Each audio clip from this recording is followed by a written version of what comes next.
Hello.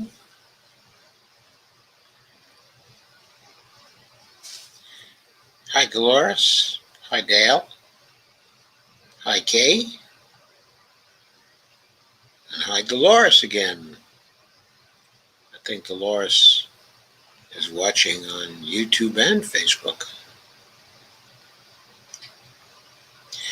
Hope everybody is doing well tonight. We're fine.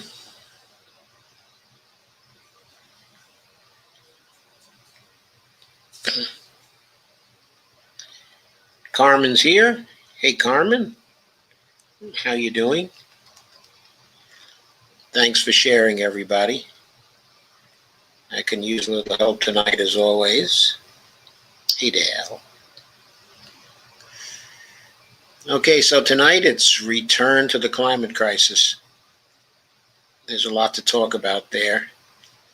Some of it having to do with Biden and what Biden's doing, what he's done, kind of evaluating that.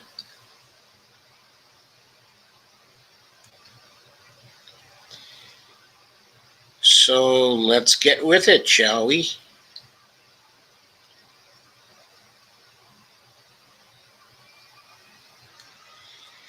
I'm going to share a piece from the week by Ryan Cooper, appeared on February 12th. It's called Biden Warms Up the Green New Deal.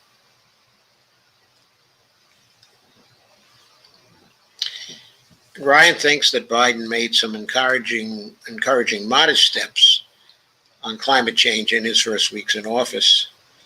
He rejoined the Paris Climate Accords, canceled the Keystone XL pipeline, and issued new executive orders restricting fossil fuel development on federal land, undoing Trump's cut to emissions regulations, and so on.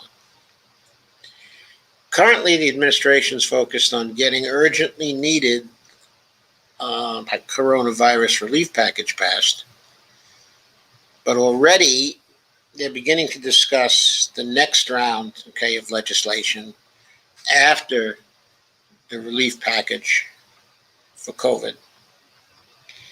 The logical candidate would be a massive green investment package to fight climate change and provide jobs. And reportedly, some voices in the administration and among congressional Democrats are pushing in this direction. Whether Biden can get behind such plan design and implement it well may determine if his presidency is remembered as a success. Already we're talking legacy. He hasn't really done anything very much, has he? As Noam Schreiber writes in the New York Times Magazine, Democratic policymakers and economists have been dusting off part of Franklin Roosevelt's old New Deal playbook. They've been doing that for a year, I think.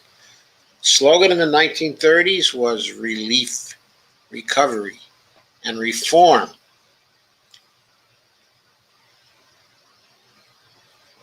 And it's the second word that's getting the attention now. The first, of course, applies perfectly to the pandemic. Ryan says the basic idea is to use government regulations and money to kickstart a surge of new American investment in zero carbon manufacturing and infrastructure. Solar panels, wind turbines, batteries, electric vehicles, and so forth, both directly through state action and by standing up a green infrastructure bank to leverage private capital. This would slash emissions by replacing carbon-fueled infrastructure and also provide millions of good-paying jobs that will revitalize left-behind communities in the process. That's essentially the basic framework for the Green New Deal. Despite Biden's disavowing the specific plan put forward by AOC and others during the 2020 campaign, which included many more radical ideas as well. As Louis Hyman writes in the Times, this idea is really quite close to much of what happened during the New Deal, which was as much about leveraging private markets as it was about direct government spending. In the early 30s, there were gobs of private capital just sitting around. And thanks to the Depression and extreme income inequality, money pooled to the top of the income ladder, but had nowhere to go because the masses did not have the spending power that would justify fresh investment.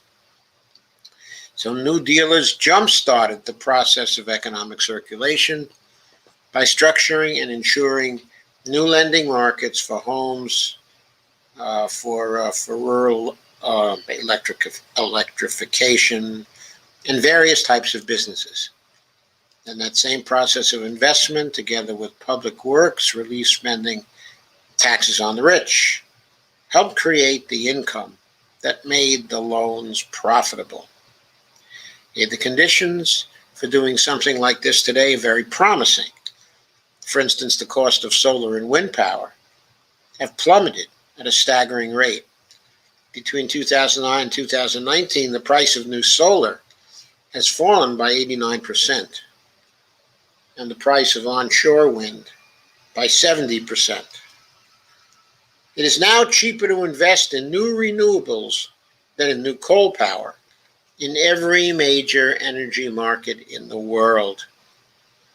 And soon it will be cheaper to build new renewables than continue to operate existing coal plants. The wind and solar share of total by U.S. Electricity production has roared from 1.9% in 2009, 10.9% last year.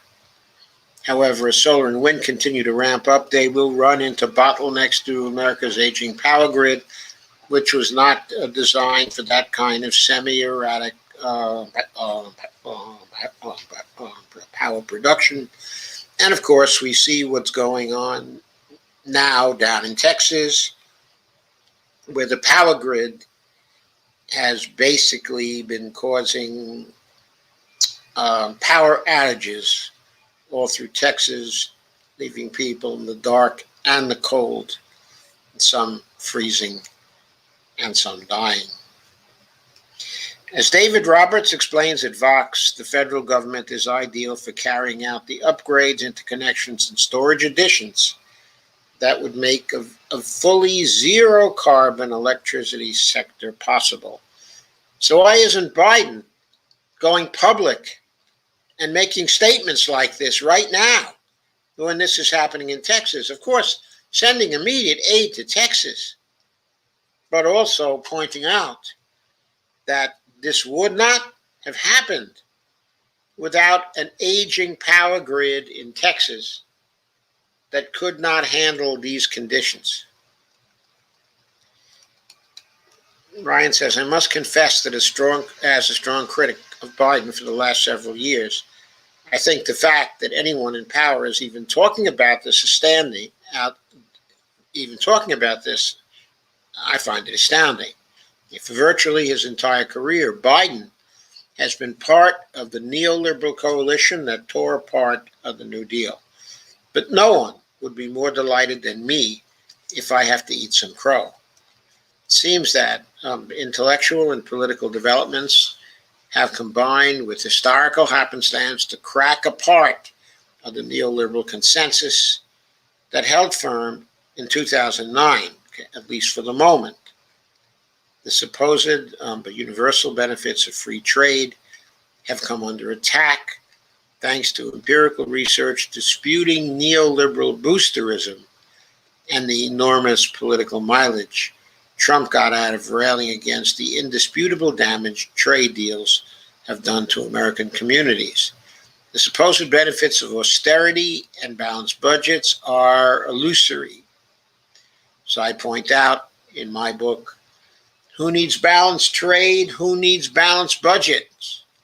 As proved by the last decade of abysmal growth, says Ryan. And finally, the pandemic demands a massive response to restore full production and employment. All that said, Biden and the Democrats will have to remember the third pillar of the New Deal, namely reform, if they want this plan to work well.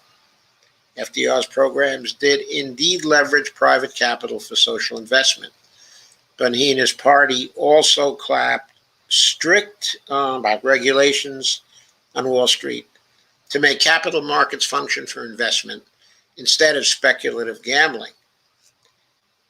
Moreover, today America has particular problems it did not have in the 1930s. As I have written before, the US dollar's status as a reserve currency gives us an intractable trade deficit that means a structural drag on any domestic manufacturing.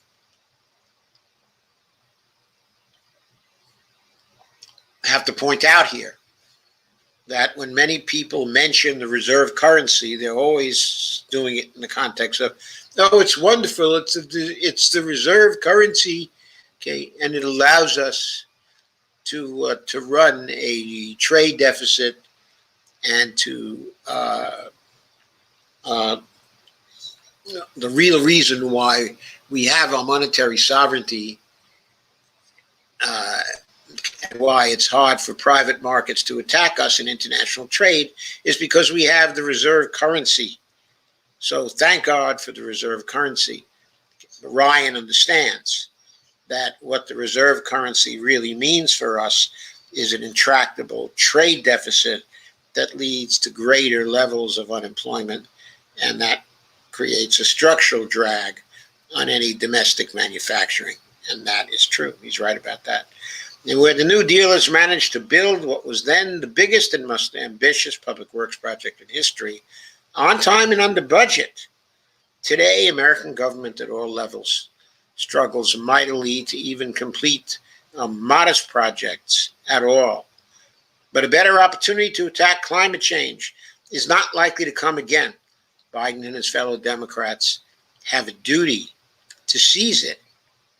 And it's not like the New Dealers had everything figured out in advance. Their signature strategy was to charge ahead into the unknown, scrambling to fix problems on the fly as they popped up. As Roosevelt himself said in a 1932 speech, it is common sense to take a method and try it. If it fails, then admit it frankly and try another. But above all, try something. Yes, Roosevelt threw a whole lot of stuff against the wall to see what would stick. He was famous for that. And finally, some policies started sticking. And they were the New Deal policies we remember the 1930s for. So,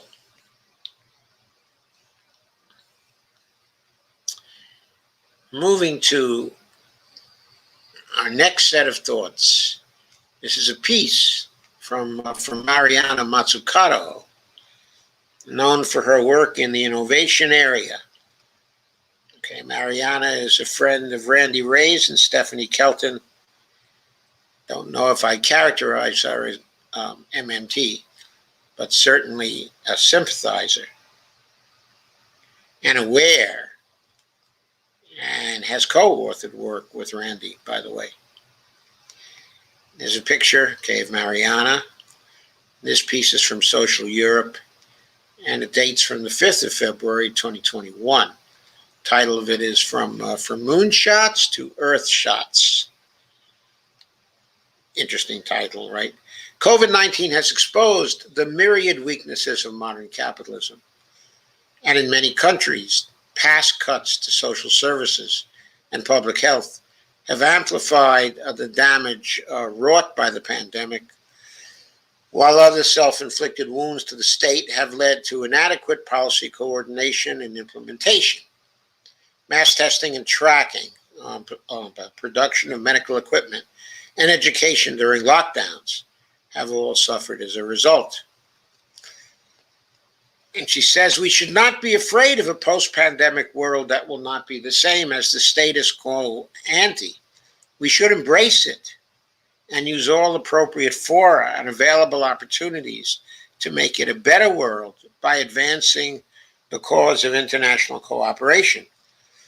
By contrast, countries and states that have invested in their public sector capabilities have performed far better overall. This has been most striking in the developing world, where Vietnam and the Indian state of Kerala stand out. I had not known Kerala was doing very well in this respect. Instead of acting as investors of first resort, far too many governments have become passive lenders of last resort, who address problems only after they arise. That is what we should have learned during the post-2008 Great Recession. It costs far more to bail out national economies during a crisis than it does to maintain a proactive approach to public investment. Too many governments fail to heed that lesson. Faced with another society-wide challenge, it is now clear that they have relinquished their proper role in shaping markets, allowing public institutions to be hollowed out through outsourcing and other false efficiencies. The retreat of the public sector has given way to the idea that entrepreneurship and wealth creation are the exclusive preserve of business, a perspective endorsed even by those who advocate, quote, stakeholder value.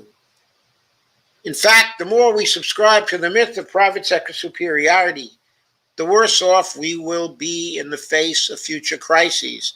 To build back better, quote, unquote, from the current one, as the administration of U.S. President Joe Biden and many other governments have committed to do, will require renewing the public sector, not just by redesigning policy and expanding the state's organizational capabilities, but by reviving the narrative of government as a source of value creation. Yes, that narrative that was so important for the for the New Deal, is equally as important for the Green New Deal. That was an addition of mine. As I explained in my new book, she says, Mission Economy, a moonshot guide to changing capitalism. Landing a man on the moon required both an extremely capable public sector and a purpose-driven partnership with the private sector. Because we have dismantled these capabilities, we cannot hope to repeat earlier successes, let alone achieve ambitious targets, such as those outlined in the Sustainable Development Goals, SDGs, and the Paris Climate Agreement. The Apollo program demonstrated how a clearly defined outcome can drive organizational change at all levels through multi-sector, public-private, and collaboration. Also mission-oriented procurement contracts, state-driven innovation and risk-taking.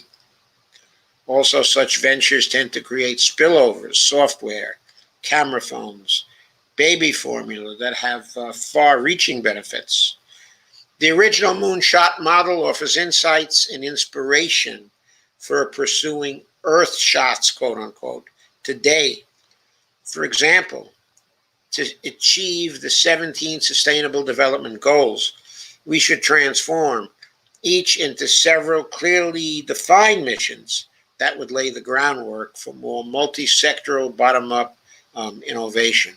A plastic-free ocean, for example, will require investment and innovation in areas as different as marine transport, biotech, chemicals, waste management, and also design.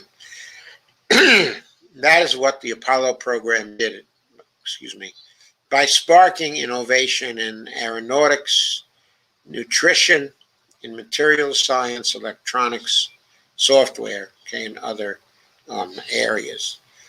A mission-oriented approach is not about government picking winners, but about choosing directions for change, such as a green transition that require investment and innovation in many sectors.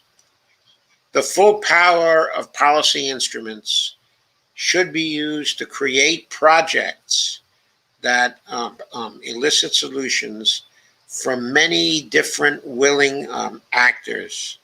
NASA designed its procurement contracts to focus on goals while encouraging bottom-up solutions and including no excess profit clauses and fixed costs, so that going to the moon involved sharing both risks and rewards. This is an important lesson for many governments that have suffered higher costs and lower quality from outsourcing. Earth shots have much in common with moon shots, but the two are not synonymous. Among their similarities, both require bold, visionary leadership from governments that have been properly equipped to think big and go big. Consider the COVID-19 vaccine. The collective spirit and outcome-driven approach to vaccine research and development last year recalled the Apollo program. While technological breakthroughs can provide new tools, they're not necessarily solutions in themselves. Excuse me again. Earth shots require attention to political, regulatory, and behavioral changes. Safe and effective vaccines were created and tested in record time through public-private collaborations, with public investment proving absolutely crucial.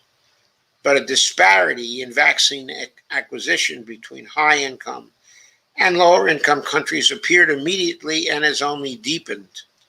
When it comes to an earth shot like global vaccination, technological innovation is only as useful as its real-world application. Vaccine apartheid, rather than a people's vaccine, would constitute a moral and economic catastrophe. If pharmaceutical companies are serious about their stated support for the principle of stakeholder value, they should be sharing COVID-19 vaccine patents, data, and know-how through the COVID-19 Technology Access Pool, which remains unused. Governments, too, must truly embrace the principle of stakeholder value, which does not apply only to corporate governance. Public-private collaborations also must be governed in the public interest and not repeat the failures associated with today's digital economy, which emerged in its current form after the state provided the technological foundation and then neglected to regulate what was built on it. As a result, a few dominant big tech firms have ushered in a new age of algorithmic value extraction, benefiting the few at the expense of the many. Technology alone will never solve social and economic problems. In applying the moonshot principle to complex challenges here on Earth, policymakers must pay attention to myriad other social, political, technological, and behavioral factors and acquire a common vision across civil society, business, and public institutions. Their shots must also involve extensive citizen engagement. Carbon neutrality, for example, must be designed with citizens where they live, such as social housing. By truly adopting an inclusive stakeholder approach, it must be a mission can develop into a powerful civic platform and an engine of sustainable growth, as envisioned and calls for a Green New Deal, health for all, and plans to bridge the digital divide.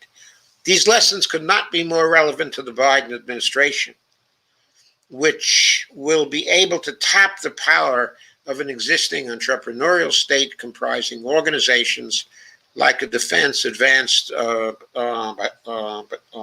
Research Projects Agency, DARPA that is, and the National Institutes of Health, which invests up to $40 billion per year in drug innovation. There is now a huge opportunity to pursue industrial policies beyond traditional sectoral and technological silos. and to restore mission-driven governance in the public interest.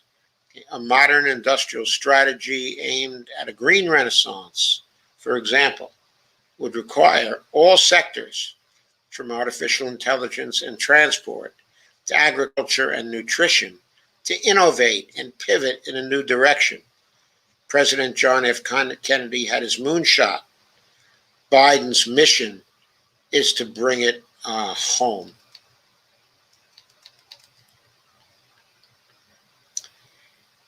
A good mission emphasizing the predominant role of the government in getting this done, and the government actually leveraging the capabilities of the private sector. It is fundamentally a vision with a considerable mix of socialism, as it should be in a mixed economy. Next,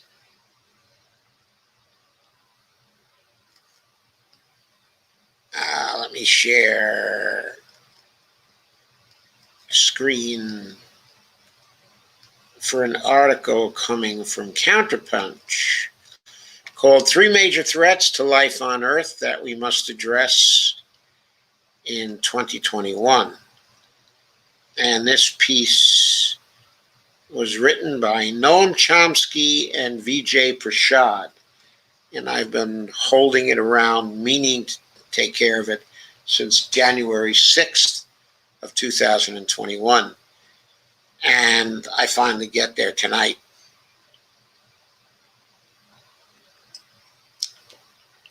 So, of course, it mentions the virus and the policy of vaccine nationalism, which has been followed by the richer countries. And it urges the suspension of intellectual property rules and developing a procedure to create universal vaccines for all people. But then says, although the pandemic is the principal issue on all our minds, other major issues threaten the longevity of our species and of our planet. These include nuclear annihilation. And the article points out that in January 2020, the Bulletin of the Atomic Scientists set the doomsday clock to 100 seconds to midnight, too close for comfort. And it points out that our limited arms control treaties are being shredded as the major powers sit on close to 13,500 nuclear weapons, 90% of which are held by Russia and the United States alone. So for those who've been fearing China, they still have a relatively small percentage of the outstanding nuclear weapons. Let's say they have,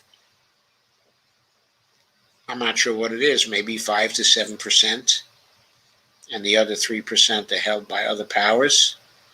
But that's dwarfed by the capability of the United States and Russia. The yield of these weapons would easily make this planet even more uninhabitable. The Navy, the U.S. Navy, has already deployed low-yield tactical W-76-2 nuclear warheads.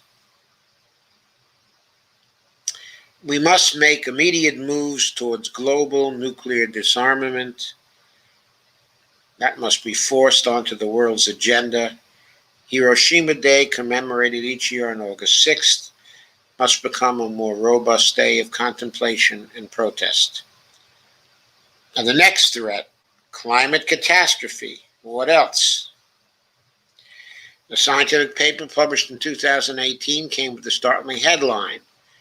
Most atolls will be uninhabitable by the mid-21st century because of sea level rise exacerbating wave-driven flooding, unquote.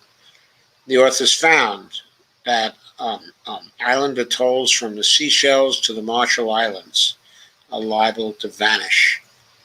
2018 report from the UN estimated 1 million animal and plant species are threatened with extinction. Add to this the catastrophic wildfires and the severe bleaching of the coral reefs, and it's clear we no longer need to linger over cliches about one thing or another being a canary in the coal mine of climate catastrophe. The danger is not in the future, it's in the present.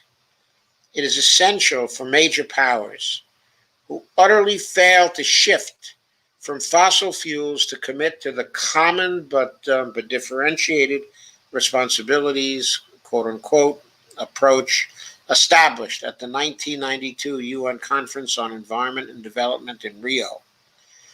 It is telling that countries such as Jamaica and Mongolia updated their climate plans to the UN before the end of 2020, as mandated by the Paris Agreement, even though these countries produce a tiny fraction of global carbon emissions.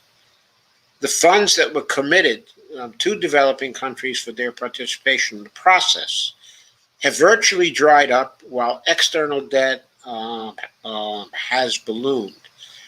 This shows a lack of basic seriousness from the, quote, international community, unquote. And the third threat is neoliberal destruction of the social contract. We know all about that here in the United States. We've been watching neoliberal destruction of the social contract for 40 years now. Countries in North America and Europe have eviscerated their public function, as the state has been turned over to the profiteers and civil society has been commodified by private foundations. This means that the avenues for social transformation in these parts of the world have been grotesquely hampered. Terrible social inequality is the result of the relative political weakness of the working class. It is this weakness that enables the billionaires to set policies that cause hunger rates to rise. Countries should not be judged by the words written in their constitutions, but by their annual budgets. The U.S., for example, spends almost $1 trillion if you add the estimated intelligence budget on its war machine, while it spends a fraction of this on the public good, such as on healthcare, something evident during the pandemic.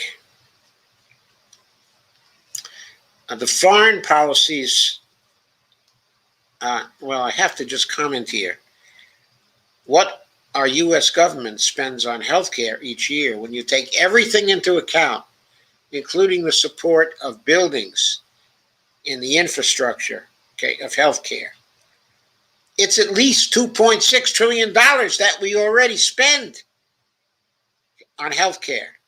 Not suggesting that's too much, not complaining about it, just saying that because our healthcare system is so poorly designed and so inefficient and so involved in tearing up the social contract, so involved in neoliberals tearing up the social contract, that 2.6 trillion isn't even enough to fund the $3.8 to $3.9 trillion we now spend on healthcare.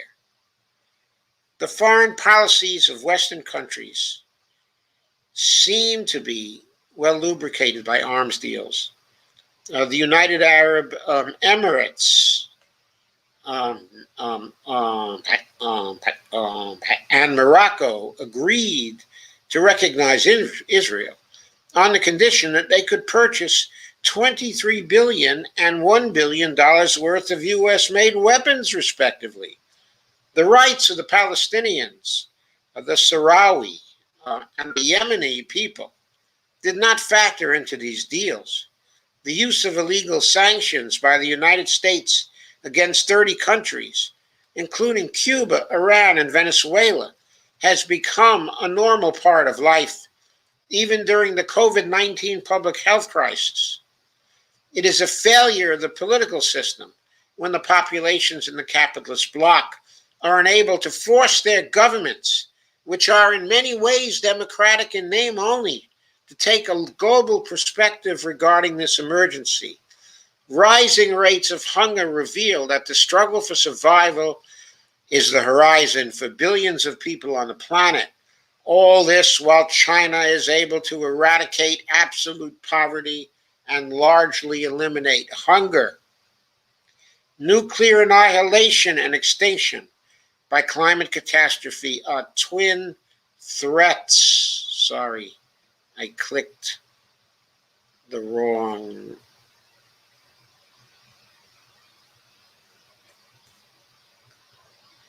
I think I clicked the wrong thing altogether. Let me go back. There we go. I somehow clicked my email. I don't know how I did that. But anyway.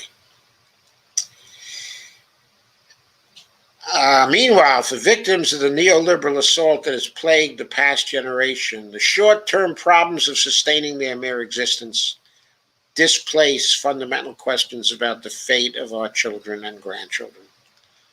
Global problems of this scale require global cooperation. Pressured by the Third World states in the 1960s, the major powers agreed to the Treaty on the Non-Proliferation of Nuclear Weapons of 1968, although they rejected the deeply important Declaration on the Establishment of a New International Economic Order of 1974. The balance of forces available to drive such a class agenda on the international stage is no longer there. But political dynamics in the countries of the West in particular, but also in the larger states of the developing world, such as Brazil, India, Indonesia, and South Africa, are necessary to change the character of the governments. A robust internationalism is necessary to pay adequate and immediate attention to the perils of extinction. Extinction by nuclear war, by climate catastrophe, and by social collapse caused by the neoliberals ripping up the social contracts, of course. The tasks ahead are daunting, and they cannot be deferred. And we know they are being deferred. We know that. We see that. We see that every day. We see that all the time. And it has to stop. It just has to stop. And it has to stop now. So next, okay, another little threat surfacing to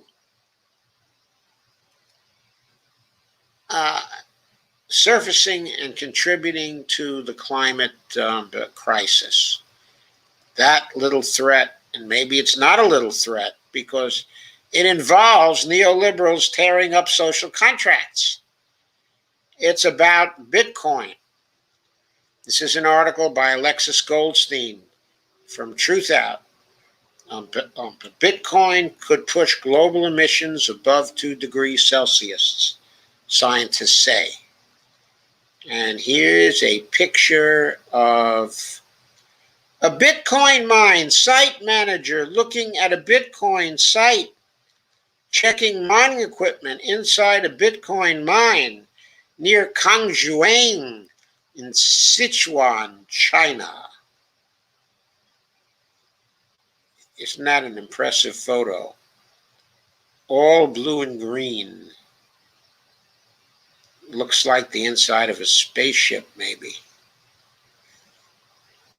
And Alexis did this on February 15, 2021. In late January, the price of stock in the video game retailer GameStop soared some 1,700% over several days before crashing back down. You've heard all about GameStop, of course. And while GameStop's wild ride appears over for now, some of the same speculative frenzy and hype has spilled over into the cryptocurrency markets. Unlike traditional currencies, which are issued by central banks, cryptocurrencies are digital currencies that are managed collectively. Just as equity bubbles often have dire side effects, like the exacerbation of inequality, the price of Bitcoin surging to record highs has potential negative consequences for the climate. Bitcoin, whose technology is open source, is the oldest cryptocurrency. One of its more interesting innovations is the concept of the blockchain, quote unquote, where all transactions are recorded in a public ledger. She calls it a list. First theorized in a white paper attributed to the cryptocurrency's founder, who's known as Satoshi Nakamoto, Bitcoin was meant to create an alternative payment system not controlled by the titans of finance. Yet many corporations, so-called fintech startups, and even Wall Street firms have also leapt headfirst into the innovations of Bitcoin. Since Bitcoin's creation, not only have we seen the creation of many kinds of cryptocurrency, we've also seen the creation of multiple exchanges that allow people to buy and sell cryptocurrency, making speculation on the price of crypto easier. People can purchase Bitcoin on exchanges, but they can also obtain Bitcoin by mining it, quote unquote. Bitcoin mining is the process by which new Bitcoin is added into circulation. About every 10 minutes, a new block, quote unquote, is added to the Bitcoin blockchain. The first miner to both verify 1 megabyte worth of transactions on the network and correctly identified a 64-digit hexadecimal number associated with a new block called, quote, proof of work, unquote, receive 6.25 Bitcoins as a reward. Those 6.25 Bitcoins are currently worth about $293,000, with Bitcoin trading around $47,000. Identifying this number is essentially guesswork and requires a ton of computing power to do. Miners can mine up to a hard limit of 21 million Bitcoin. There are currently 18.5 million Bitcoin in circulation. So you see, they don't have far to go until Bitcoin mining ends. But before it does, the price of Bitcoin will go up and up and up and up and up, of course. To be profitable, Bitcoin miners need to operate in areas where the price of electricity is low, because the practice uses a lot of energy. That often means mining in areas with some of the dirtiest energy. Research from the University of Cambridge shows that about 1/3 of global Bitcoin production occurred in Xinjiang, China. As Bloomberg reports, Bitcoin miners are drawn to Xinjiang, Xinjiang, because its power rates are extremely low, as little as 0.221, roughly 0.03 cents, $0.03 or 3 cents per kilowatt hour, compared with 0.6 to more 0.7 yuan in central China. With Xinjiang as developing renewable wind turbine-powered energy, while Xinjiang is developing renewable wind turbine-powered energy, the majority of electricity in the region is generated from coal. That's part of the reason why Bitcoin mining has a growing environmental impact. In 2018, Princeton professor Arvind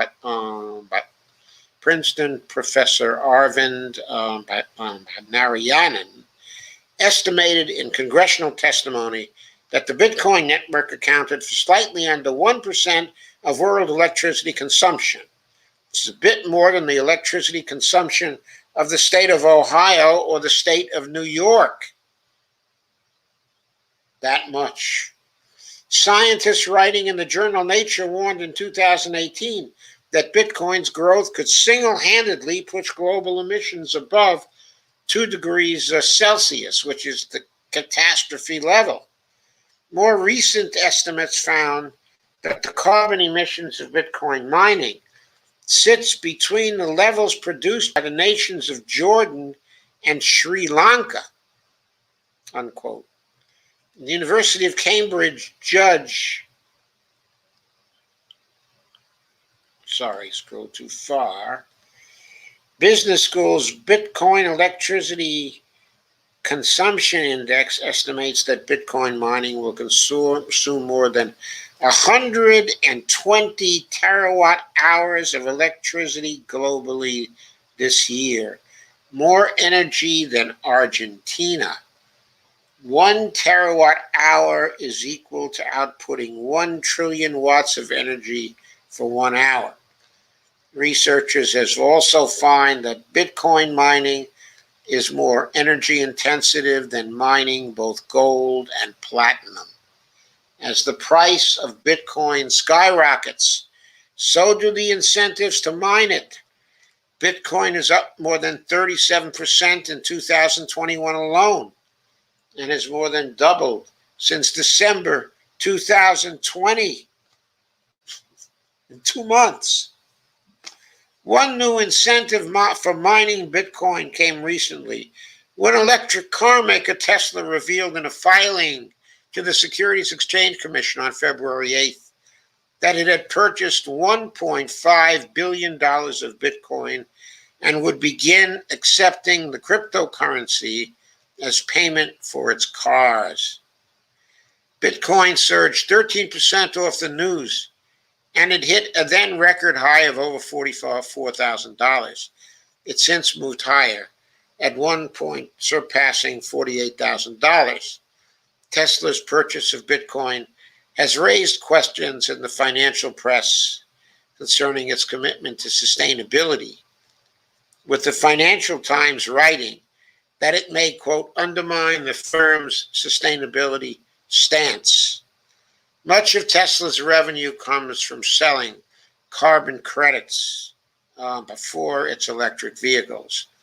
As Jacob Silverman noted in the New Republic, Tesla sold approximately $1.58 billion worth of carbon credits in 2020, almost the same amount it purchased in Bitcoin. Bitcoin is hardly the only cryptocurrency that Tesla's founder, billionaire Elon Musk, has been boosting. Musk has repeatedly been hyping another cryptocurrency, Dogecoin, over the last few weeks. Dogecoin is also a mined cryptocurrency.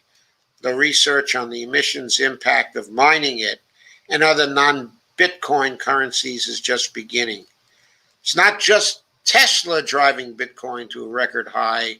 It briefly hit $50,000 over the weekend and making mining more attractive than ever. On February 10th, the credit card company MasterCard announced it would allow merchants to receive Bitcoin as payment sometime later this year. Then on February 12th, the Bank of New York Mellon Corporation, commonly known as BNY Mellon, said it would begin to allow its clients to hold Bitcoin at the bank. And PayPal announced its plans to introduce support for buying, selling, and holding Bitcoin at Venmo, which PayPal owns. Bitcoin mining needn't be emissions generating. If all Bitcoin were mined in locations generating electricity through renewable energy, it wouldn't be an issue at all. But as the world slowly transitions off of fossil fuels, with 1/3 of Bitcoin being mined in the coal-dominated Xinjiang, Bitcoin mining will continue to raise climate concerns in the near term. And as the speculative bubble around Bitcoin and other cryptocurrencies increases, the incentive to mine in areas with the cheapest electricity will only rise. This should raise concern for climate regulators and advocates everywhere. And that includes you, folks. That includes you. Bitcoin and mining Bitcoin is a threat to the climate, a substantial threat. Next, we have more on Joe Biden's activities. This from Jacobin. Joe Biden's climate policies are a step back from death wish, quote unquote. But we need more than that. And this is from Jacobin on February 16th, 2021. There's a picture of, I like to call him Smokey Joe sometimes. There's an interview with Aronoff, Kate Aronoff, who's a journalist, well-versed, in climate studies, well-versed, in MMT also. And this interview is by Luke Savage, one of the best, at Jacobin. And Luke says, on January 21st, Joe Biden issued an executive order recommitting the U.S. to Paris Climate Agreement and rescinding the construction permit for the Keystone XL pipeline, moves that have been heralded throughout the media as the beginning of a new era for climate policy in the United States. But what are the real prospects for the transformative policies actually needed to combat climate change in the years ahead? What will Biden's much touted Green Jobs Initiative do in practice? And how has the fossil fuel industry responded to Biden's early moves? And the first question by Luke Savage. Let's begin with the new administration. When it comes to things like Biden's stimulus plan and some of his executive orders, there's certainly an emerging narrative that the administration intends to be unusually progressive. On the environment, I think that's largely been the case as well, with stuff like Biden's decision to revoke a cross-border permit for the Keystone XL pipeline, fueling the idea that a very sharp turn is underway vis-a-vis environmental policy. For example, the recent headline at CNN reads, quote, from Keystone XL to Paris Agreement, Joe Biden signals a shift away from fossil fuels. And the accompanying article's lead says, quote, that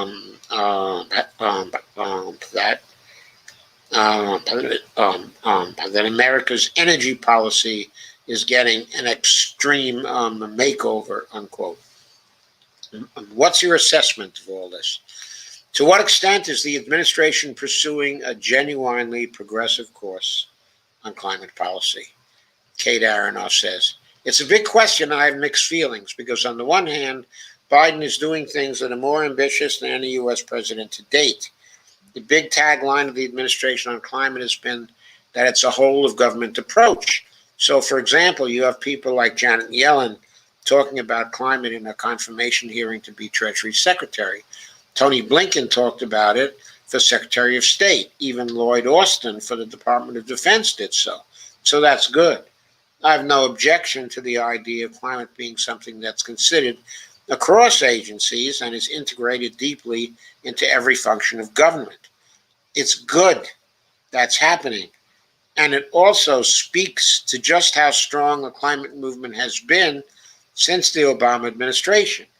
You have groups like the Sunrise Movement who have been pushing on the Green New Deal, but also struggles against things like the Keystone XL and Dakota Access Pipelines, which were led by indigenous folks who were in the crosshairs of those projects. That creates a very different context in 2008. If Biden were a benevolent dictator, I suspect he'd very much want things to be not too different from 2008.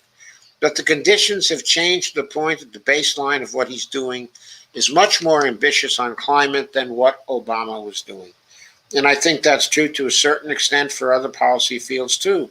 The appointments are better than they were under Obama. I certainly think that's true. Remember, Rahm isn't in this administration. We don't have at least one part of Wall Street in the administration. John Podesta is not in this administration either. Though, of course, BlackRock is there. And Hillary Clinton's not in this administration either. So I think that's good news, says Kate Aronoff. And I think climate is a little bit unique in that it's one area where you can see movements are really making a difference in terms of what the early signals about what's happening suggest. Larry Summers is not in this administration either. I keep adding these comments. The executive action, recanceling Keystone. It was canceled before, for example. This is going back to some sort of business as usual stuff. That's all good. I think we're in a bit of a honeymoon period, though, and I'm hesitant to give Joe Biden credit for saying he's going to do some things that will be very hard to do, in which I think will really cut against his overriding political instinct for bipartisanship and to the pursuit of compromise by any means necessary. There are some good signals that he's not totally going in that direction. Some places where the administration is willing to go up against Republicans and push for a bigger stimulus. But the fact of the matter is that dealing with climate change is a project which is not only very frightening for the Republican Party, but also large segments of capital and fossil fuel companies in particular. So I think we've seen in rhetoric so far Biden getting to a place that's the equivalent of maybe a center-right, a European country. From the perspective of the United States is something we might call progressive, but in the grand scheme of things is pretty underwhelming considering the scale of what needs to happen. So I'm glad that we have an administration which is basically a competent center-right European government, but in a sense not even, because we have a state administrative capacity which does not resemble something like Germany's and is much less able to deliver on the sort of technocratic approach which Biden seems friendly to. It's nice that we're no longer under Trump administration, obviously, but there's more ambition than there has been before. But again, I'm hesitant to call it progressive because I think the way climate politics have been so partisan in the U.S. sort of makes it seem like anything that's ambitious on climate or is even looking to deal with the problem at all is leftist or progressive, and that the bigger the response is, the more progressive it is. And I don't think that's necessarily true. You can have a whole range of climate policies which are big, things like the procurement order, which is potentially a big deal if the U.S. government really does sub out its entire fleet for electric vehicles. That's a big policy, but it's not a left policy. And areas like this, I don't think the left-right dichotomy is all that helpful. So the short answer is that the U.S. has caught up in many ways to some very boring governments who are doing things about climate change around the world. And there's still a huge gap between what's been promised and what needs to happen, which is changing out the entire energy basis of the economy, and in particular fossil fuels. Maybe less so than the Obama administration, but the issue of constraining the supply of fossil fuels or confronting the fossil fuel industry in particular is still sort of a third rail. So we still see an approach which emphasizes stuff like, quote, we're going to build a lot of renewables, unquote, and quote again, we're going to manufacture cars and batteries, unquote. It's good stuff to be happening, but at the end of the day, we know that when you bring new clean sources of power onto the grid, it's additive, and there's nothing that makes it automatically replace fossil fuels, certainly not at the speed and scale we need. Even things like this order out of the gate to ban new leasing for drilling on federal lands, with some notable exceptions, that covers roughly 25% of all drilling. 75% of drilling happens on private lands. It's a little bit harder to get at that, but there certainly are ways if the Biden administration were interested in that. So questions like that remain.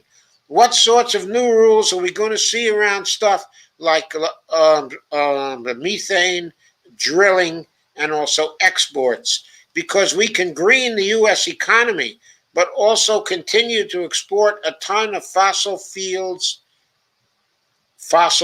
abroad. That probably should say fossil fuels abroad, but all right. Maybe she did mean fossil fields, I don't know. The centerpiece of Biden's climate policy, asks Luke Savage, is the green element of his so-called Build Back Better jobs and infrastructure plan. Facing significant activist pressure, Biden did include an environmental dimension in the program as originally written, which is something the Democrats conspicuously failed to do the last time they had a unified control of the federal government. But as you've written, the plan may actually end up increasing fossil fuel demand. Why is that? What are the dynamics at play here? Kate Aronoff says there are a couple of reasons. The biggest is that any recovery plan is going to try to boost GDP, which is what the recovery plans do. You want to get the economy growing again and to boost consumer demand, and so that will grow GDP, and that will boost fossil fuels. That link has not been severed. So when you read oil and gas industry trade publications, for instance, they're excited about a stimulus because transportation has been basically shut down for the last year. When people are flying again and they're driving to work and schools, you're going to see demand grow for fossil fuels. Some of that, I would argue, is kind of unavoidable.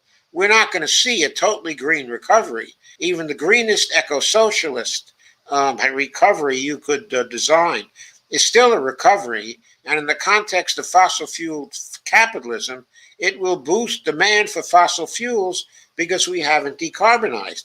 The other reason is that so long as there are still all the tax breaks in place, all the bailouts that were delivered to the fossil fuel industry, things like the bond buying program the Fed set up, capitalism is just very weighted towards fossil fuels. As long as it's the case that a stimulus or recovery measure is looking to generally improve the economy without taking that on, it will be a big gain to fossil fuels just because of our tax law. If you don't really tackle that, I don't think tax credits for green things or even good public investments in infrastructure, those don't outcompete that necessarily. It's good that Biden is talking about climate as a jobs program. I think it's a big improvement on 2008 that the two are being talked about together. But there's a lot that needs to be done in recovery to make sure that it doesn't just fuel business as usual with some green initiatives tacked on. And Luke Savage then asks, so on a rhetorical level, at least, Biden's plan embraces at least a part of the basic conceptual framework on climate policy championed by the left, i.e., it links job and environment together.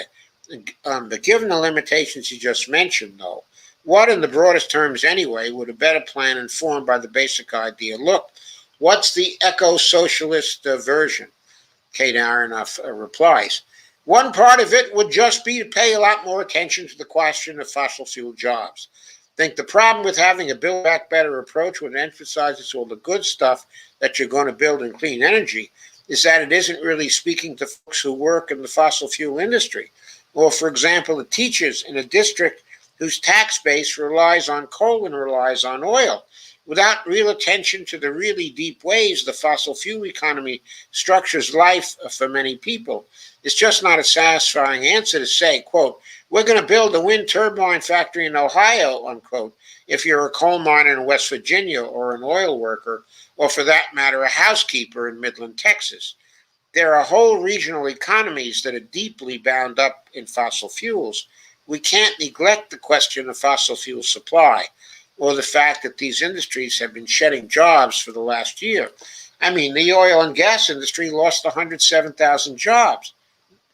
Every oil major has laid off, if not tens of thousands, at least many thousands of people during the downturn.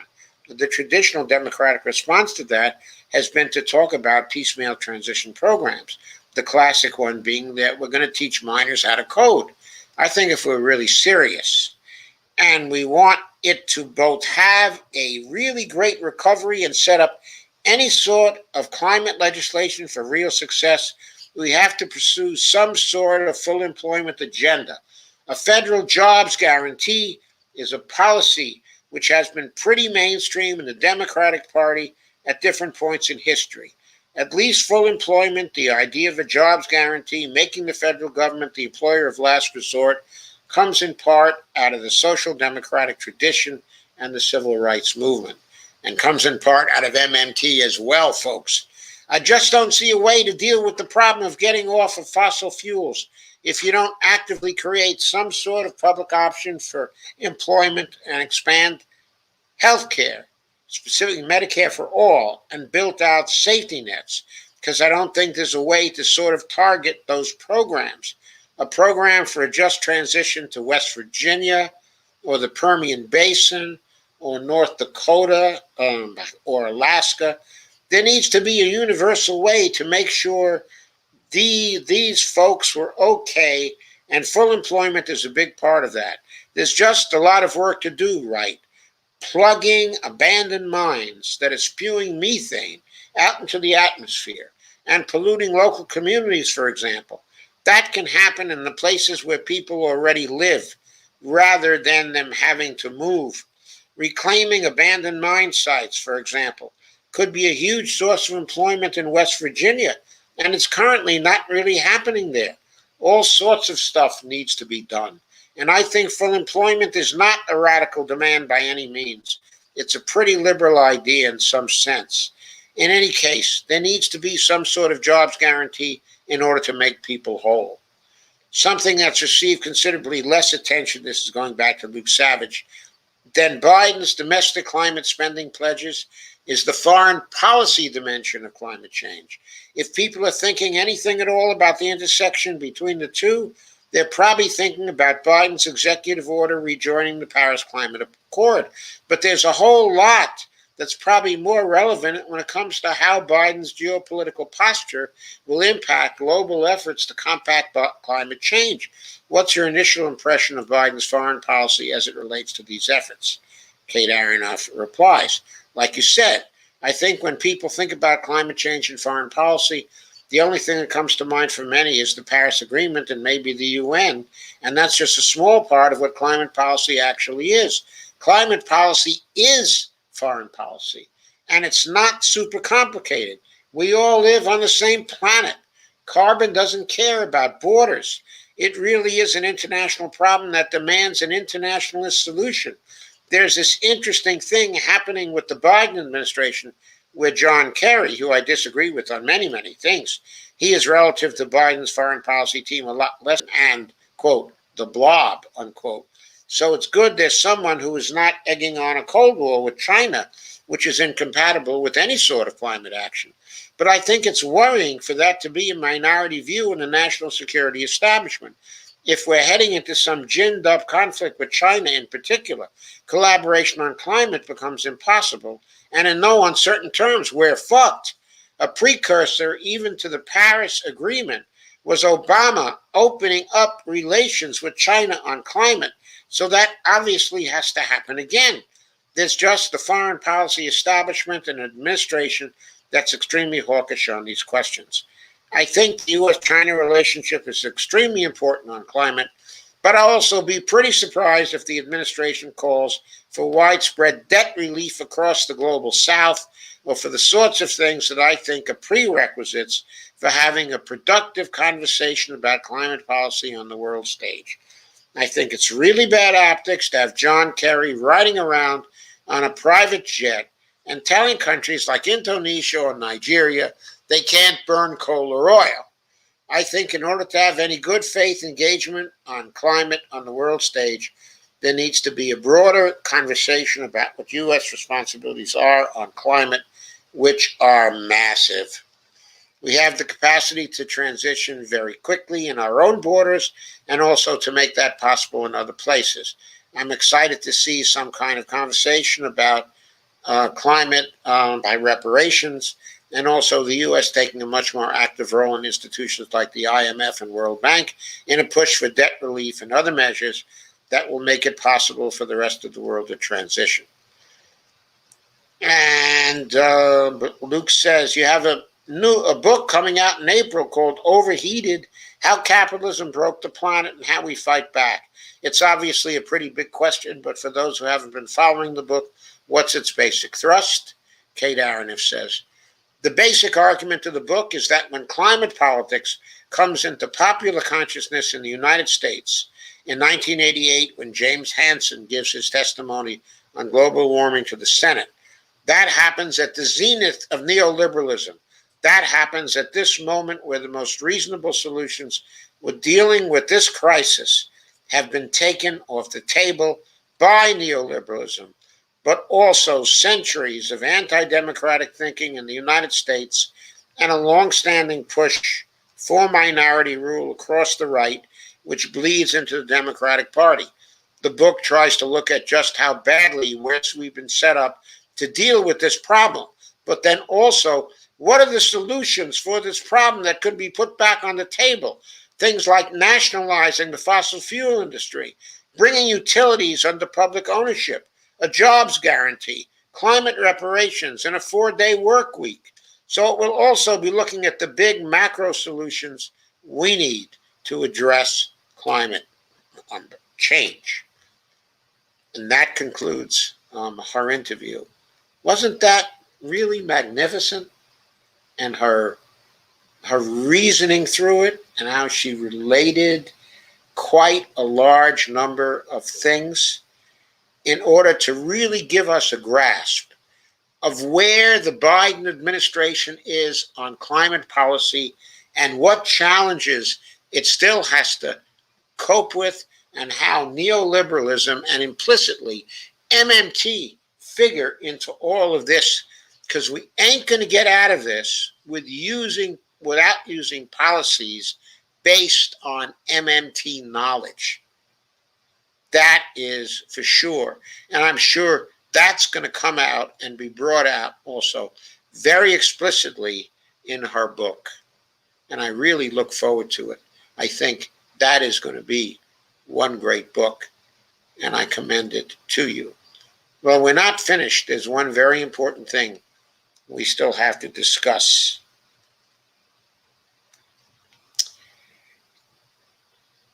One quite important article that I think relates to all this about where we stand on climate change and Biden foreign policy and how it relates to all this. And this is a piece that I picked up in the LA Progressive. It's by Medea Benjamin and also Nicholas J.S. Davies. And it was published there. What the hell was the date? It's called The Decline and Fall of the American Empire. And where's the date? Posted on February 3rd, 2021. It was right at the bottom of the piece.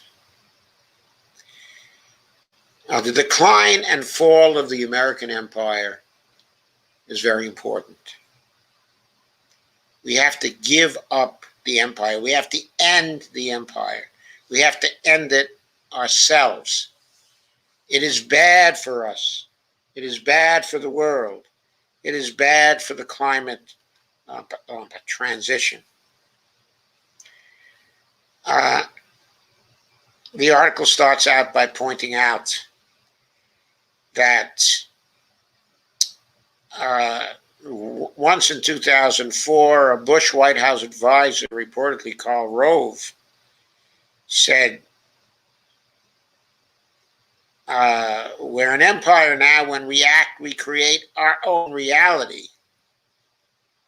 He dismissed Ron Suskind's assumption that public policy must be rooted in the reality-based community. He said, quote, we're history's actors, and you, all of you, will be left to just study what we do, unquote. That is a famous quote which has been attributed to Rove.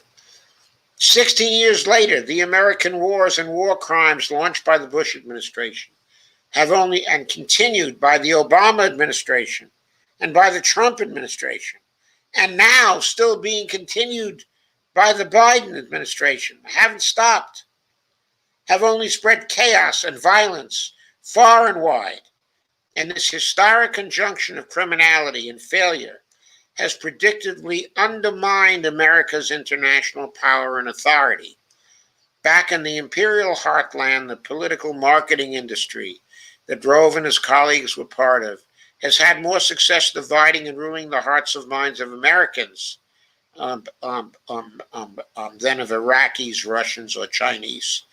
The irony of the Bush administration's imperial pretensions was that America has been an empire from its very founding. That a White House staffer's political use of the term empire in 2004 was not emblematic of a new and rising empire, as he claimed, but of a decadent, declining empire, stumbling blindly into an agonizing death spiral. We're not always so ignorant of the imperial nature of this country's ambitions.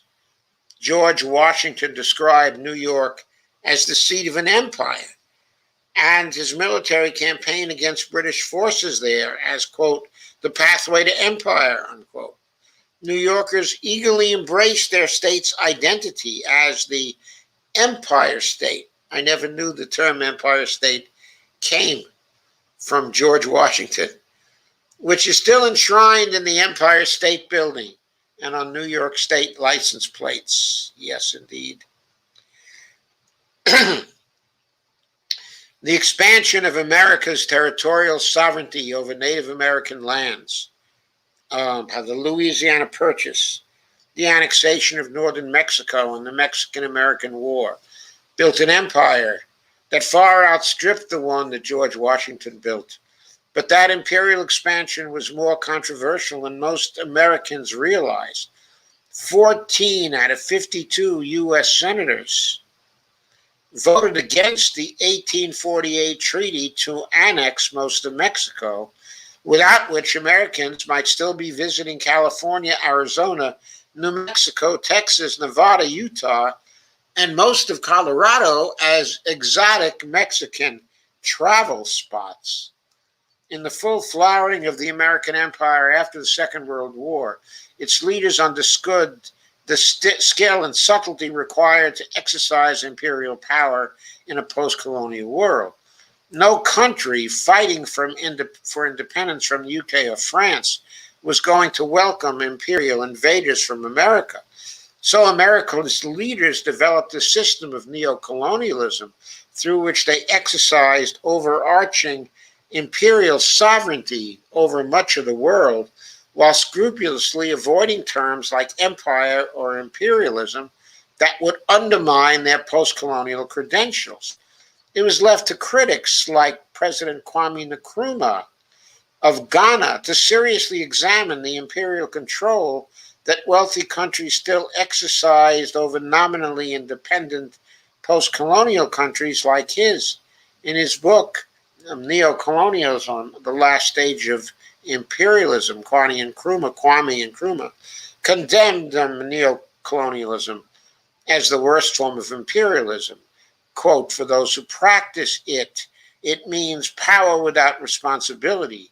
And for those who suffer from it, it means exploitation without redress. So post-World War II Americans grew up in carefully practiced ignorance of the very fact of American empire.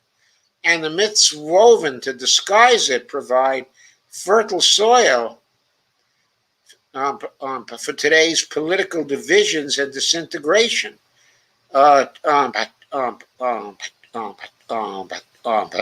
Trump's "Make America Great Again," quote unquote, and Biden's promise to restore American leadership, quote unquote, are both appeals to nostalgia for the fruits of American empire.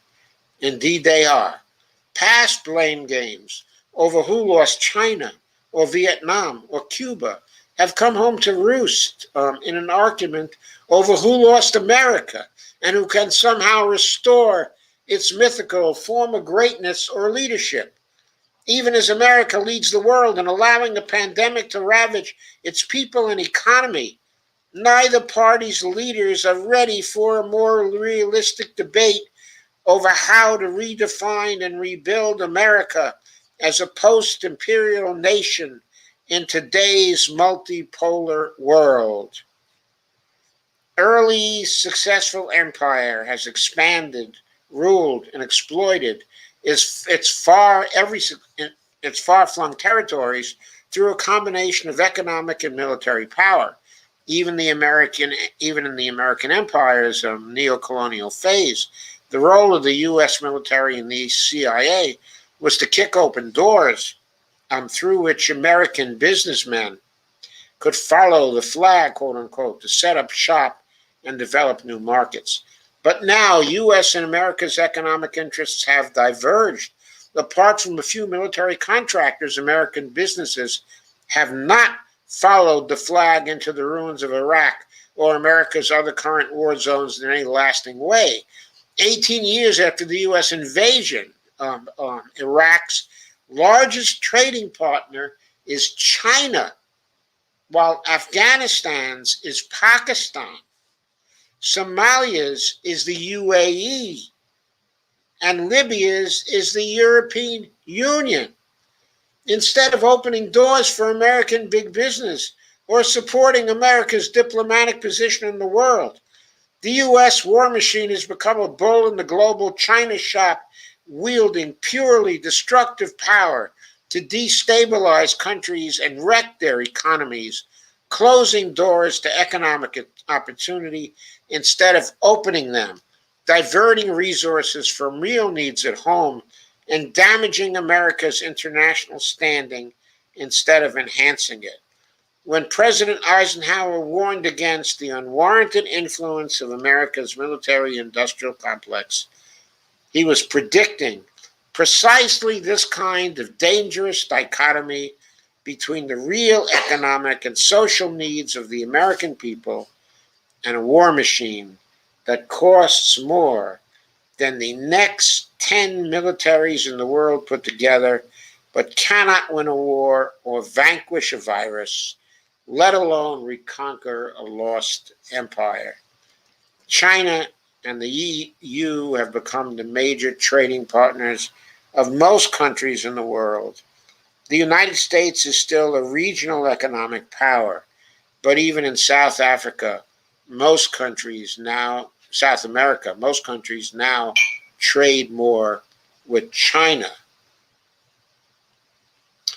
The militarism of America has accelerated these trends by squandering our resources on weapons and war, while China and the EU have invested in peaceful economic development and 21st century infrastructure. Now, one may say, of course, that China has invested a lot, in its military as well. But relatively speaking, compared to the United States, not. And the EU, of course, has primarily invested in peaceful economic development rather than in military capability. For example, China has built the largest high-speed rail network in the world in just 10 years, 2008 to 2018. And Europe has been building and expanding its high-speed network since the 1990s.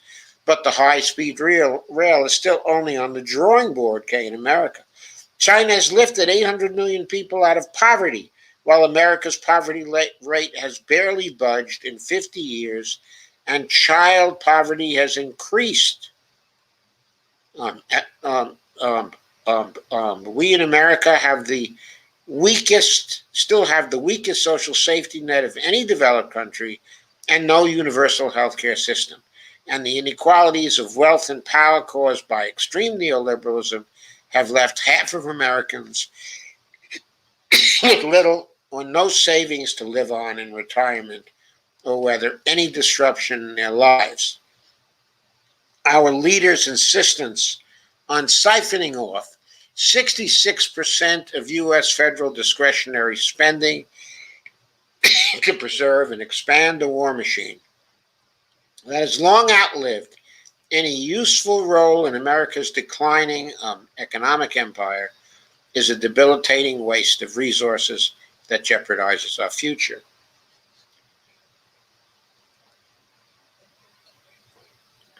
Decades ago, Martin Luther King Jr. warned us that, quote, that a nation that continues year after year to spend more money on military defense than on programs of social uplift is approaching spiritual death, unquote.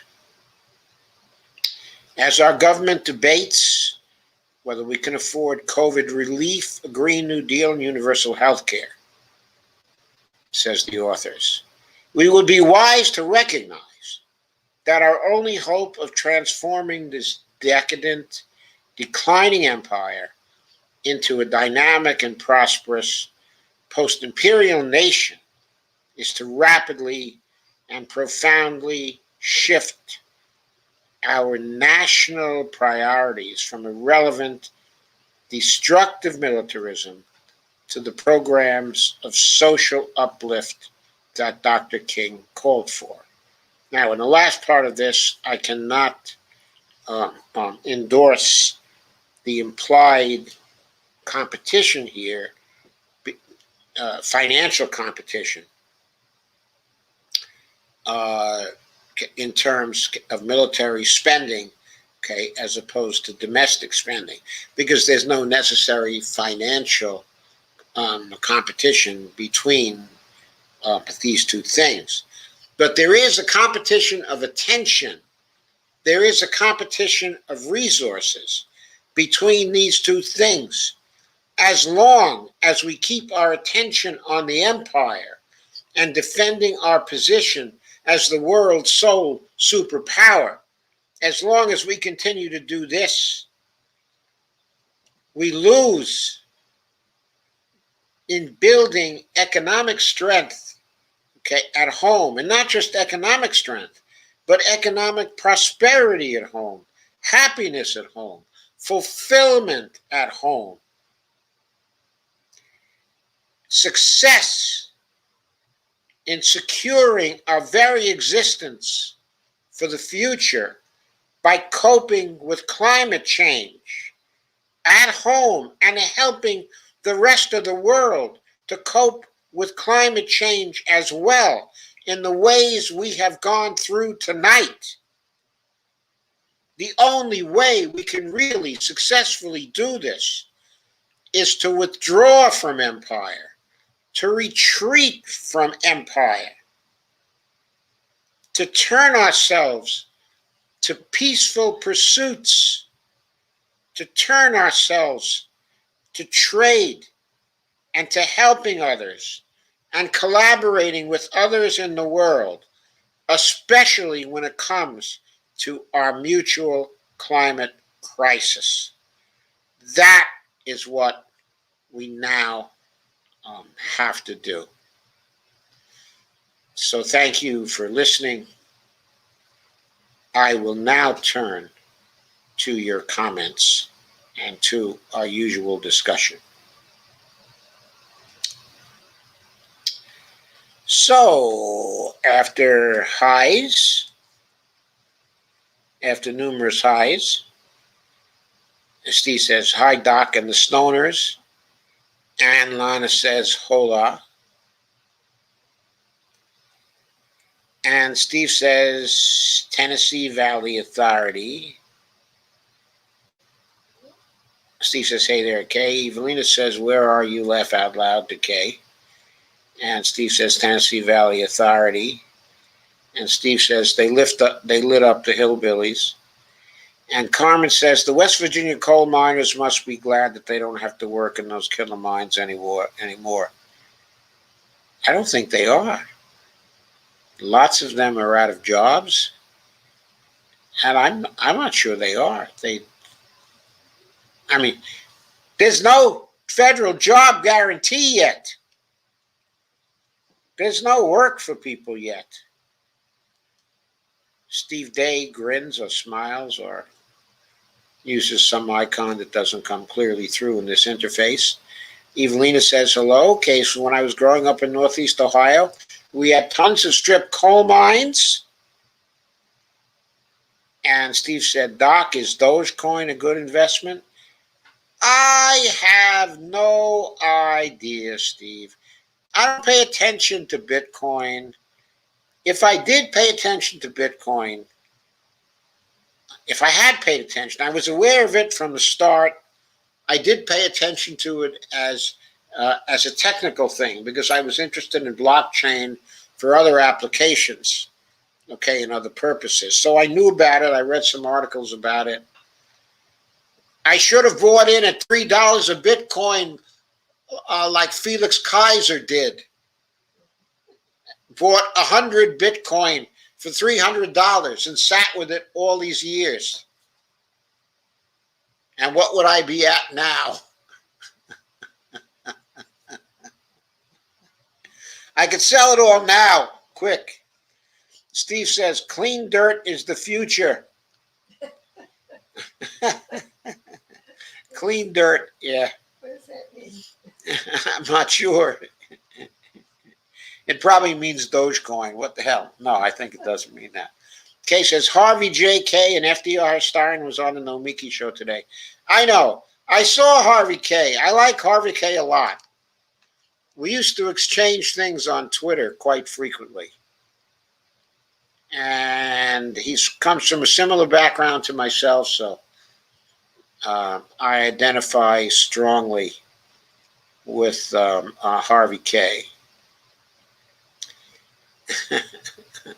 I won't tell you about a conversation that Bonnie and I had about Harvey K today either. Steve said, we won't need housekeepers. Steve Wolfbrand said, Cruz is on the beach in Cancun. I hope he took his wife with him this time. Evelyn says, he's back in Texas after they found him out. Evelina says. Kay says, Cruz is an ass. Evelina says, sure is, I say. He's apparently a very intelligent ass. Because when he was at Harvard Law School, I guess he was close to the top student in the class. Evelyn says, cleaning up the mess humans have made is almost impossible. The focus seems to be on the moon and Mars. Yeah, the focus of some people who are not sufficiently visionary, to my mind. I mean, not that there shouldn't be anybody paying attention to the moon and Mars and terraforming and all that good stuff and the future out in space and all that. But we can take the time and effort and produce the technology we need to clear up the cool green hills of Earth. We got innovations like microwaves and WD-40 from moon missions, probably much more. I know, I can't live without a microwave. Kay says, we can go into space, but can't get single payer in this country. Shake my head. Yeah, because we're neoliberals, so the neoliberals will invest in space. But, of course, for single payer, it requires investment by the government. They don't like it when the government makes investments because it shows the government can do things for people. And then the neoliberals are out of luck because neoliberalism is gone then. That's our task now, to end neoliberalism in the next few years. End it. Drive a stake through its heart. Never allow it to rise again, as Steve Forbes used to say. But not about his wonderful neoliberalism, of course. Carmen Muse said, who funded the Mars mission today? I think that was funded by NASA, which means it was funded by the government. Evelina says there are those in high, which means it was funded by the Treasury Department, right? Evelina says there are those in high places that have already decided there is a surplus here on Earth. Well, there may be, but if there is a surplus here on Earth, then let people judge that, evaluate that, okay, and view that. Okay, and we know how to curtail the surplus here on Earth in a very humane way over a period of time, gradually. All we have to do is refrain from reproducing as many people as we do now. We can get to ZPG if we want. or less. It ain't that hard. Kay says, I don't know, Carmen. I didn't watch any of that. Steve says, actually, microwave technology is pretty old and predates the space age. Carmen Mina says, okay, Steve Wolfbrand, but the ovens weren't. Evelina says, Carmen Muniz, our conventional oven broke. I'd do anything to get it back. Steve says, true, the ovens weren't. Guys, have you read Ebola's back? Yes, I've read that there's a threat from Ebola coming up that has to be paid attention to now. And I believe the Biden administration has gotten the Biden administration's attention. Okay, says I heard that today too, Carmen. Shake my head. Evelina says, sounds dismal, sad to be bad already. Kay says, yes, our revolution had a report on vaccines today. I heard that on there. Evelina says, Mongolia suffers from droughts. Yes, it did, because they ruined the environment there, partly with the help of the World Bank. I'm sorry, the IMF. Carmen says, police are beating up dumpster divers that are trying to get thrown away food. Yeah, they are. Not the first time, too. Kay says, yes, I saw that. Disgusting. Carmen says, food, not bombs. Evelyn says, the world is in the hands of madmen. Kay says, the U.S. is a failed country and getting worse all the time. I think to say the world is in the hands, Kay, of madmen is in a way too simplistic. Okay.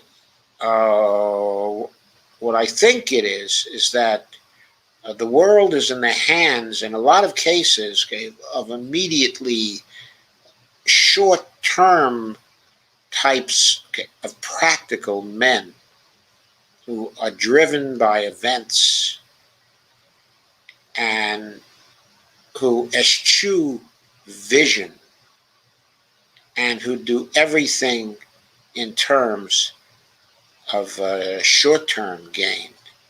It's not that they're madmen. It's that they're immersed in their immediate purposes, and they will never sacrifice for long-term gains. Kay says, now, I'm not saying the governments of states are not collectively mad when it comes to their behavior, or that the government of the United States is not collectively mad, okay, when it comes to its behavior. This short-term pragmatism creates collective madness. That's what it has created over the last 40 years in the United States. A commitment to neoliberalism and pragmatism in that framework has created a collectively mad country, which is what we are now. Kay says, the U.S. is a failed country and getting worse all the time. Steve says, got my first Kaiser shot today, no problem, except for this weird baby hand growing out of my forehead. Ha ha. Carmen says, makes me wish for extraterrestrials to beat me up. No. And Carmen says, to beam me up, sorry. Beam me up. Sorry, read that wrong. Carmen says, yeah, the mining. Evelina says, Bitcoin technology requires watts and watts of electric. Carmen says, I wonder what the difference is between Bitcoin and Dogecoin. I think Dogecoin has been founded for a particular purpose, another completely different purpose. And Steve said, I was told there's a Bitcoin miner app on my PC. How would I find it? But maybe I'm a bit rich. I've never looked into that, but I imagine all you have to do is to Google it under Bitminer app for PCs. I think that's how you find it, and you can get there. And Kay says, Just give me cash, laugh out loud. Steve says Dogecoin is still dirt cheap.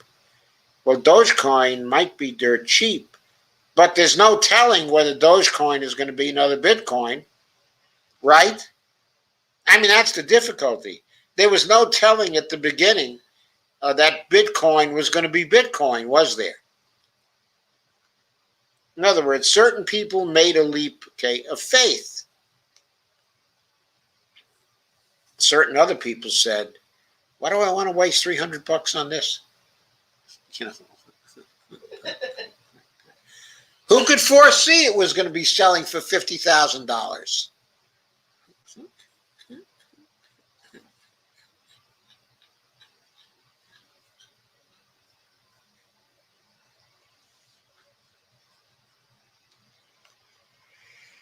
Ah, well.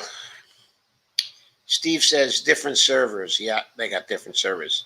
20% of Bitcoin holders can't remember their password, says Steve. Steve, their password is password. Evelina says, yeah, right. Carmen says, yeah, that one guy can't get into his wallet and only has a couple more tries left. Steve says, I'm into Bitcoin. More satisfaction. Carmen says, but it doesn't Bitcoin crash all the time. It doesn't crash by that much. It doesn't crash by a sufficient amount so that it doesn't come back. So if you had faith and you held it for the long term right up until now, of course, if you bought a decent amount of it at the beginning, you would be now just extremely wealthy, right? Evelina says, we're dead. I mean, what happens if you bought $10,000 worth of Bitcoin when it was going for $3?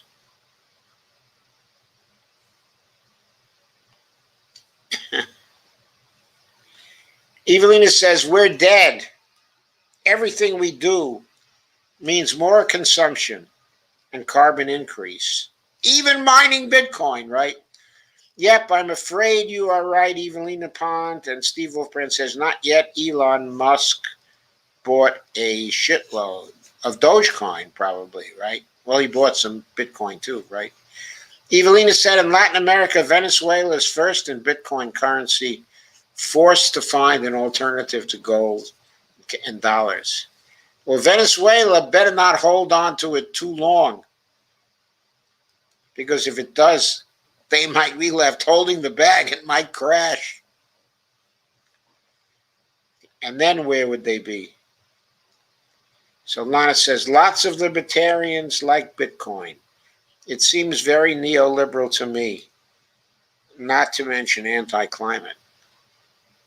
It's a speculation. Bitcoin is a speculation.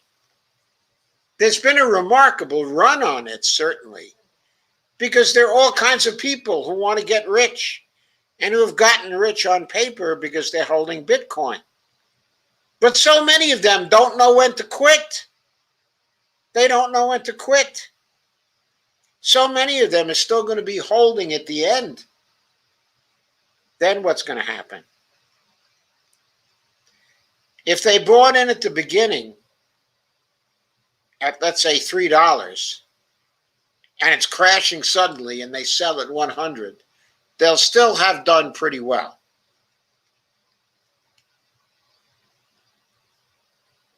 But if they were unlucky enough to buy in at 20,000,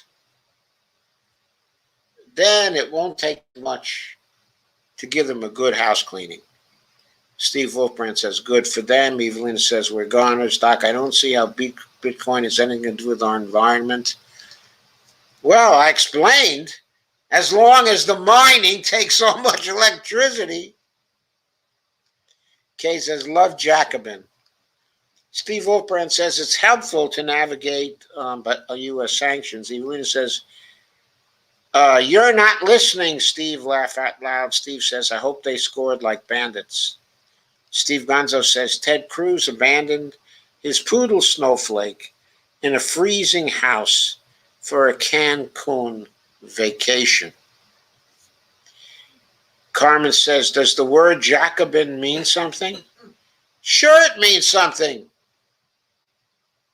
The Jacobins were the people in the French Revolution who brought in the guillotines. Didn't you ever read Tale of Two Cities, Carmen Muniz? Off with his head. Evelina Pont says, it has a direct impact on climate unless it is powered by renewables. Kay says, Jacobin is a magazine and has videos on YouTube. Dr. Joe, what about Biden's advisors, Nuland for one? Victoria Nuland, she hasn't been confirmed yet. Hopefully she won't be confirmed because she's an idiot, a dangerous idiot, and totally corrupt. Steve Wolfbrand says, Bitcoin is a concept. It's not powered by renewables. Are you nuts?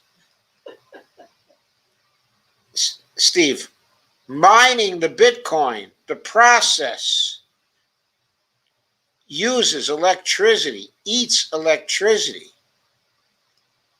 which in Xinjiang is powered by coal, which is cheap, but of course not cheap from the standpoint of what it spews forth into the environment. It's not cheap when it comes to the climate. It damages the climate. It's very expensive.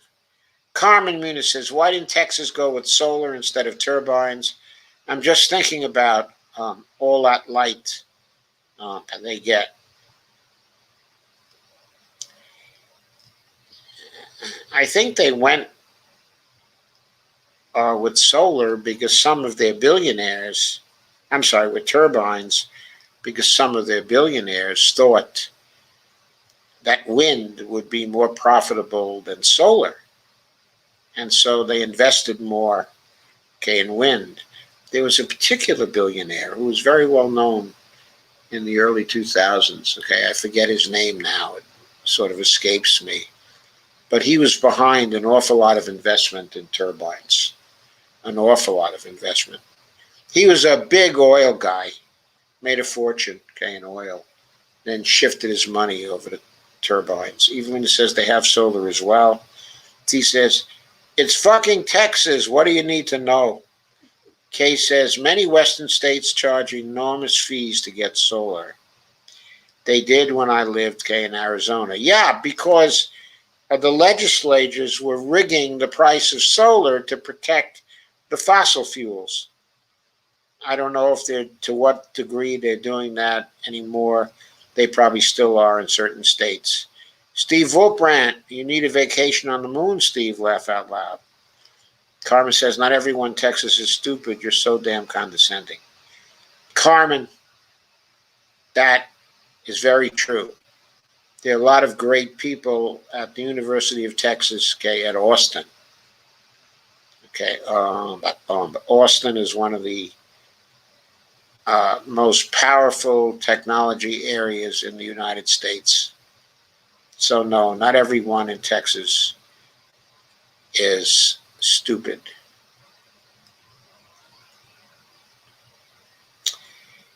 Evelina says they shouldn't have to. That's criminal. The state should provide solar and other renewables.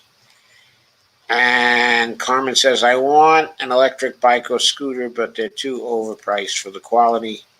Steve says it's an oil pumping state. You really think they're going solar? No, I don't think they're going wind either for a while, because it's an oil pumping state. The oil is there. Too many people are profiting from the oil. Too many people work in oil and fossil fuels. But eventually they're going to go. Sooner or later they're going to go. Carmen says they profit in solar and it's more economical and sustainable.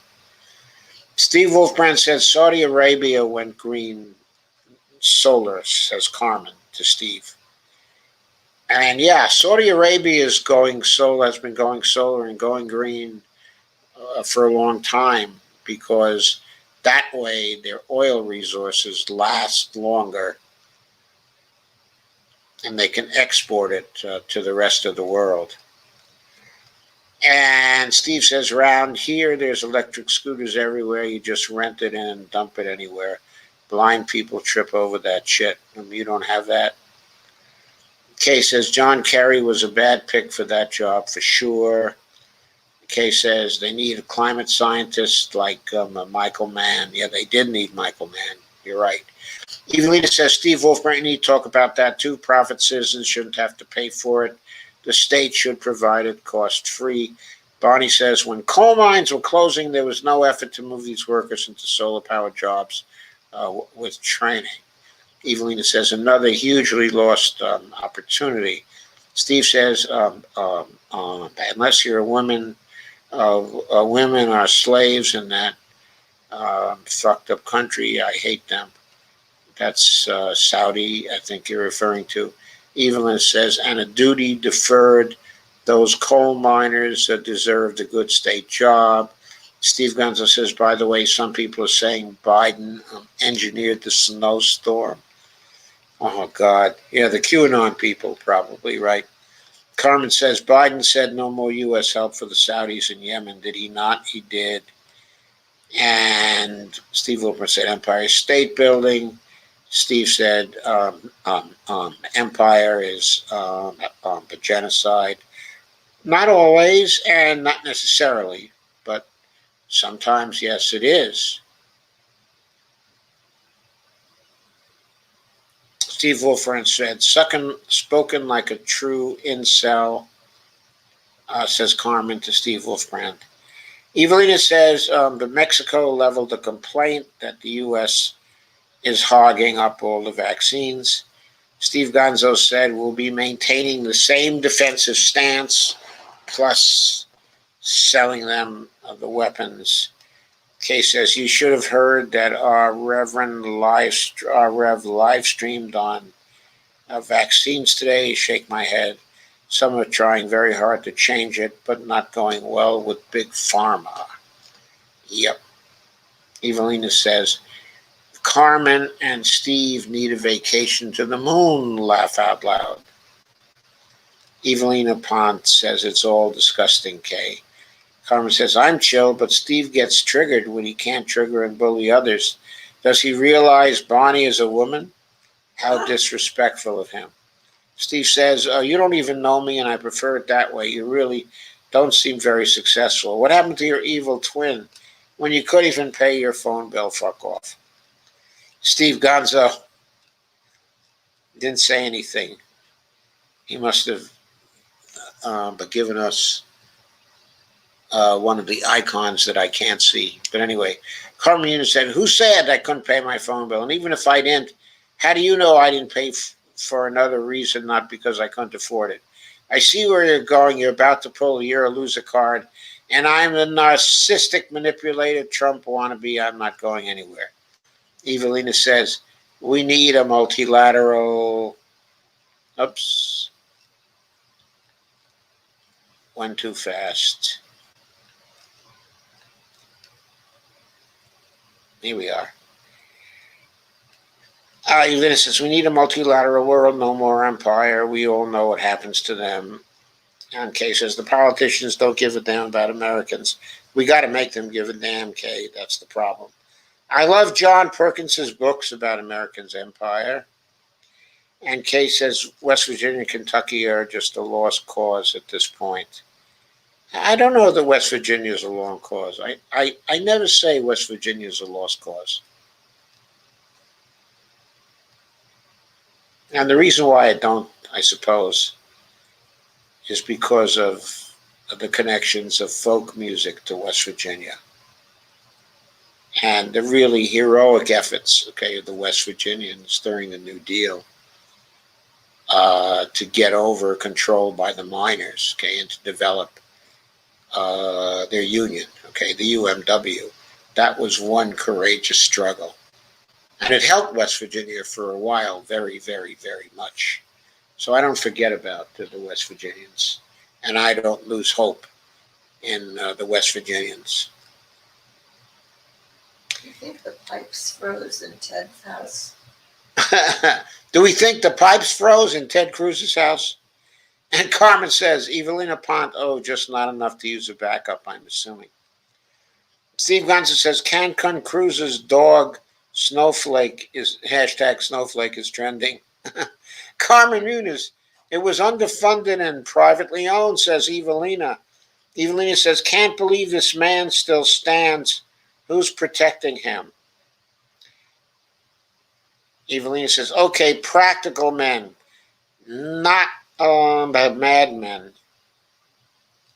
And Carmen says, I think Kay made the madmen comment, not by me. Well, I don't know who made it. I'm just commenting on it that it's a more subtle process where the people involved are generally not mad people, but only practical people who are caught in a process they cannot envision or see themselves doing anything about because they're so practical, and they don't understand that collectively the whole thing is a form of insanity. And Steve Gonzo said, Esty Grumbine, I interviewed Dr. Linwood Tauheed for macaroni and cheese over lunch, and realized this part has so many lines that it will blow folks' minds. We went from Bacon's Rebellion to the French Revolution, Reconstruction, X, to reparations, institution, culture, all the way to a tribe called Quest and MMT, 10:15 p.m. Okay. And Evelina said, no, I did. I'm guilty. Carmen said, how long? And it's just listening, isn't it? Evelina said, Venezuela started years ago, Dr. Joe. Well, I hope that Venezuela will sell the Bitcoin before it starts falling then. I hope Venezuela has $100 billion worth of Bitcoin, Evelina, ready to sell at the drop of a hat. Carmen says the Buddhists are right on that discipline about letting go of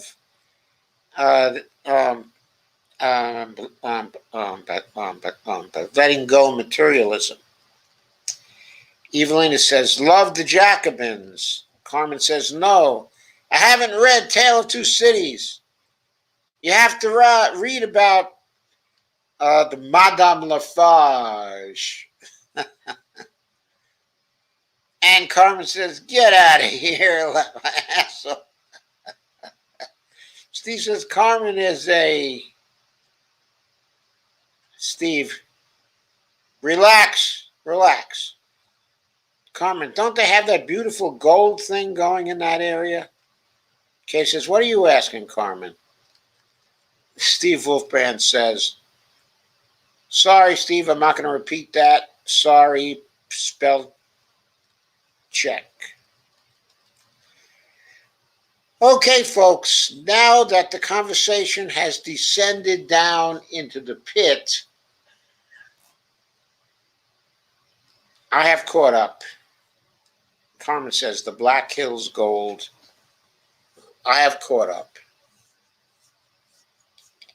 And Steve says Venezuela needs to sell their Bitcoin before the U.S. shuts it down. Yeah, they need to sell their Bitcoin for dollars, but where can they get enough dollars if they try to buy them all on international exchanges? It will probably get shut down. Maybe they can buy yuan. That's what they can do. They can use Bitcoin to buy yuan. And later on, they can gradually exchange the yuan for dollars.